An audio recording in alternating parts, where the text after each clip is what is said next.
श्रीराम समर्थ. गोपाल कृष्ण भगवान की जय. ओवी क्रमांक 254.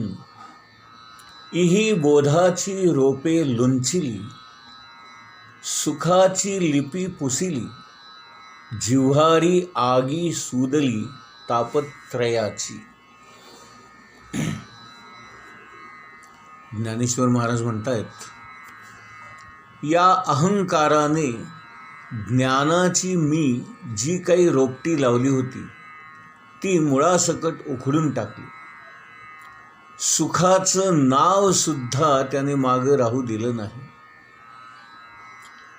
सांख्यांनी जे 3 प्रकारचे ताप सांगितलेले आहेत आणि जे दासबोधामध्ये सुद्धा समर्थांनी सांगितलेले आहेत, अशा प्रकारचे हे 3ही ताप ते मला देतात.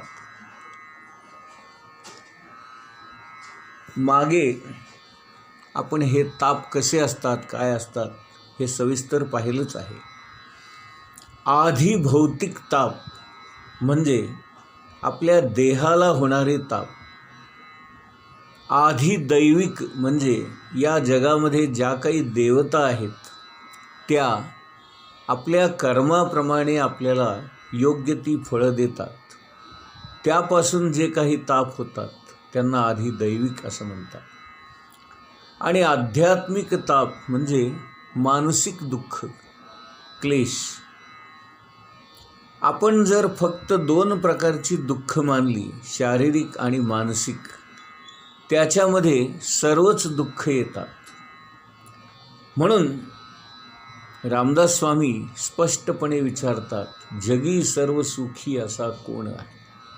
कारण या जगामध्ये सगळीच माणसं दुःख भोगायसाठीच आलेली असतात. जगात असा कोण आहे की ज्याला दुःखच नाही, शारीरिक किंवा मानसिक? अगदी राजा जरी असला किंवा देशाचा पंतप्रधान जरी असला तरी त्याला देखील दुःख भोगावीच लागतात.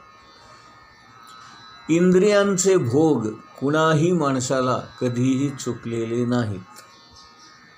आता सध्याच्या काळामध्ये आपलं राहणीमान बदललं आहे, खाण्यापिण्याच्या सवयी बदलल्यात, त्यामुळे रोग पण बदललेत. नवीन नवीन रोग निर्माण होऊ लागलेले आहेत. सध्या कोणत्या प्रकारचं इन्फेक्शन होईल आणि कुठल्या प्रकारचा आजार होईल हे काही सांगता येत नाही. हा सगळा तापत्रयच आहे.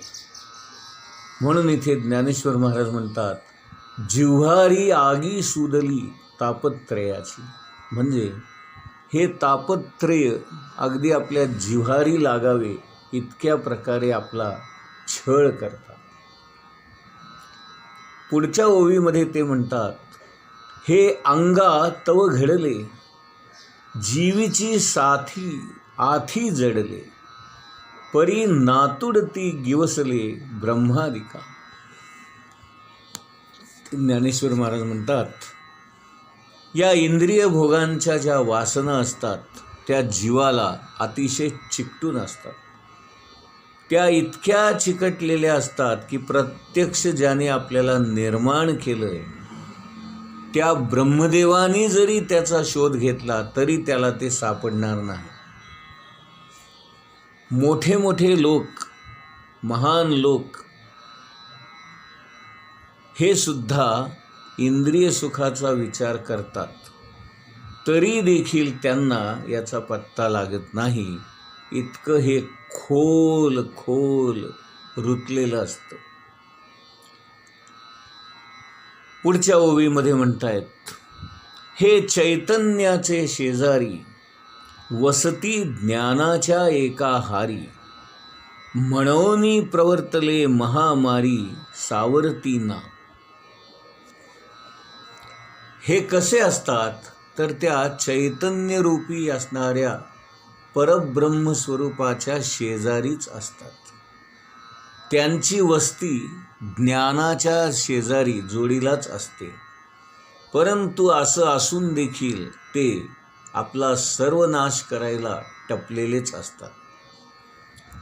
त्यांनी जर एकदा आपला नाश करायला सुरुवात केली तर ते कोणालाही आवरत नाहीत. पूर्वीच्या काळी प्लेगची साथ, कॉलरा, टायफॉइड या साथी येत असत आणि यांना महामारी असेच म्हणत असत, कारण हजारो लाखोंच्या संख्येने लोक त्या साथीमध्ये मरत असत. अशा प्रकारे महामारी एकदा का सुरू झाली तर ती सावरता येत नाही. ओवी क्रमांक 257. हे जळे विण बुडविती, आगी विण जाळीती, न बोलता कवळीती प्राणी यात्री. म्हणजे ही जी पंचमहाभूत आहेत नाही का, पृथ्वी, आप, तेज, वायू, आकाश,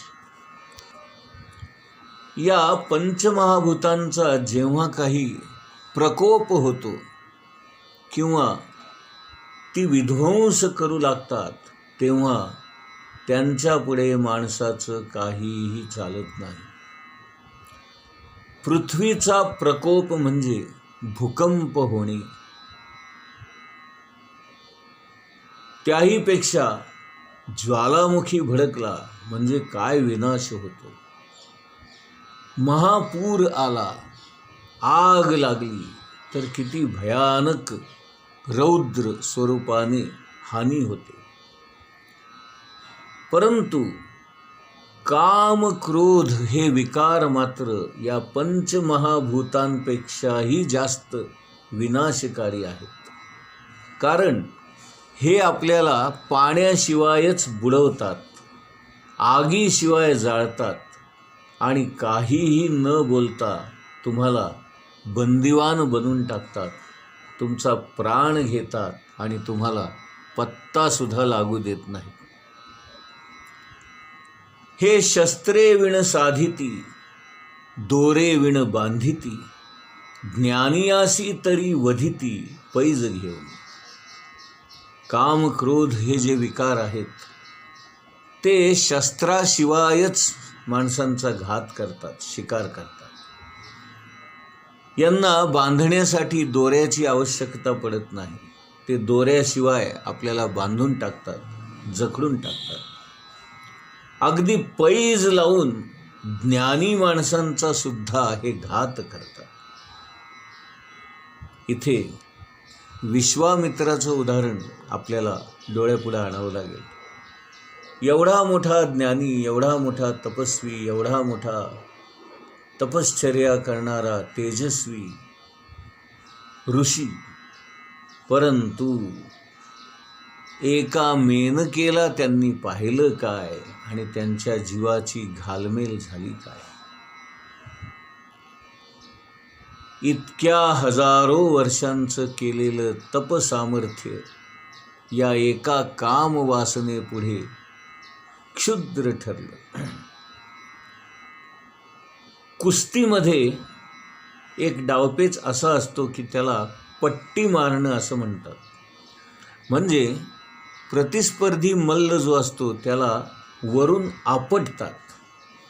त्याप्रमाणे या विश्वामित्राला मेनकेने असा काही आपटला की त्याने आजवर केलेली तपश्चर्या तर भंग पावलीच पावली, परंतु कामवासनेच्या या डावपेच्यामध्ये ते असे काही अडकले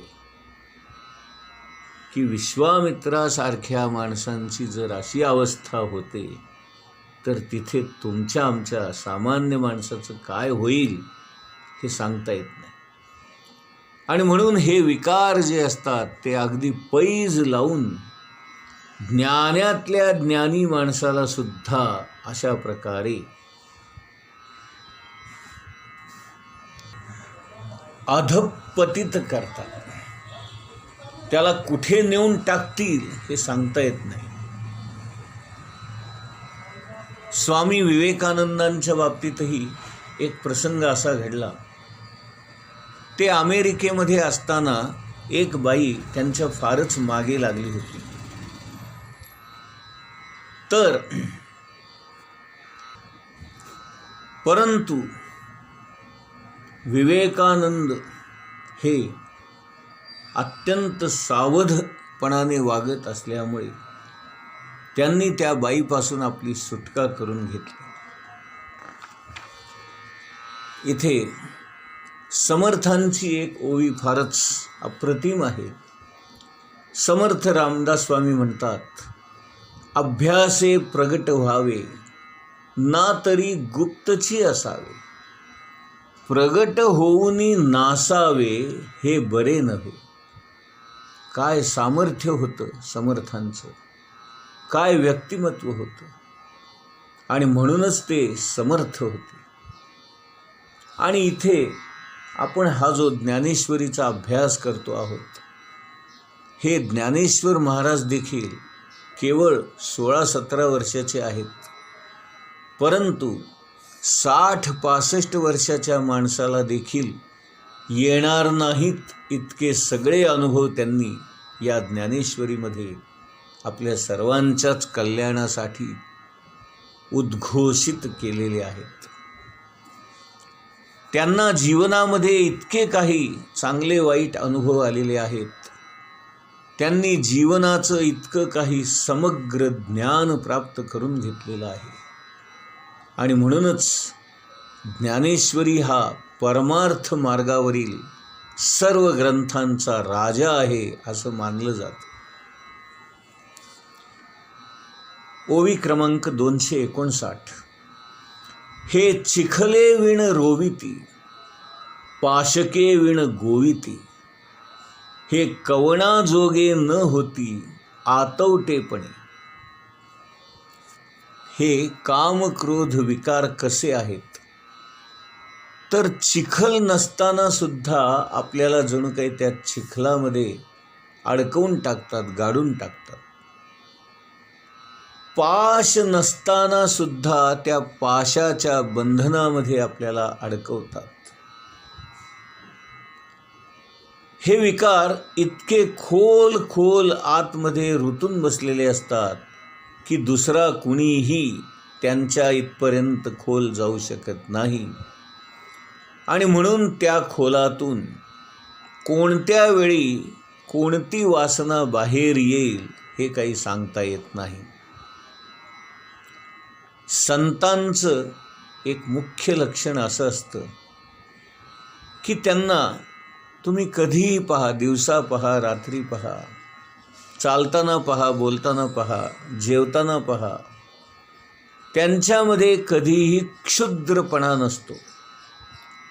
ते कायम एका उच्च भूमिकेमध्ये जगत असतात. म्हणून सिद्ध पुरुष कुणाला म्हणायचं, ज्ञानी पुरुष कुणाला म्हणायचं, तर ज्याची क्षुद्र वृत्ती कधीच नसते आणि तो एका उच्च भूमिकेमध्ये असतो आणि अत्यंत उदार वृत्तीचा असतो. राजासारखा तो IT मध्ये असतो, नवाबासारखा उत्तम प्रतीचं जीवन जगत असतो. महाराजांना ज्यांनी देहामध्ये असताना पाहिलं ते असं सांगतात की महाराज जेव्हा मंदिराच्या पायऱ्या चढत असत तर एखादा राजा ज्याप्रमाणे ऐटीत चालतो त्याप्रमाणे महाराज पायऱ्या चढत असत.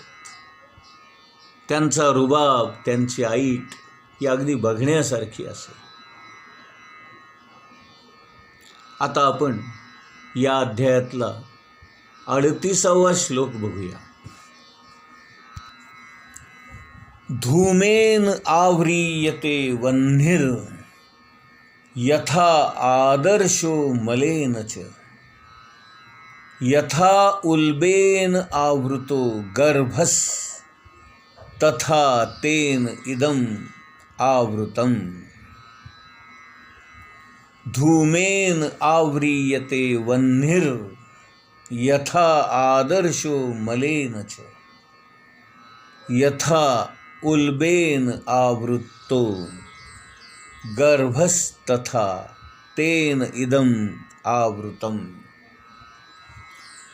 धूमेन आव्रियते वह्निर् यथा आदर्शो मलेन च यथा उल्बेन आवृतो गर्भस तथा तेन इदम आवृतम. याचा अर्थ आपण बघूया. ज्याप्रमाणे धुरामुळे अग्नी, धुळीमुळे आरसा आणि वारेमुळे गर्भ वेष्टला जातो, त्याचप्रमाणे जीव या कामवासनेद्वारे विविध प्रमाणामध्ये आच्छादिला जातो. गोपाल श्री भगवान कृष्ण अर्जुनाला सांगतायत, अर्जुना, ज्याप्रमाणे धुरामुळे अग्नी आच्छादिला जातो, धुळीमुळे मळामुळे आरसा झाकला जातो किंवा वारेमुळे गर्भ आच्छादिला जातो, त्याप्रमाणे कामामुळे हे ज्ञान झाकलं जातं. ज्ञानी मनुष्यसुद्धा या कामविकाराच्या तडाख्यातून स्वतःला आवरू शकत नाही, सावरू शकत नाही. गोपाल कृष्ण भगवान की जय.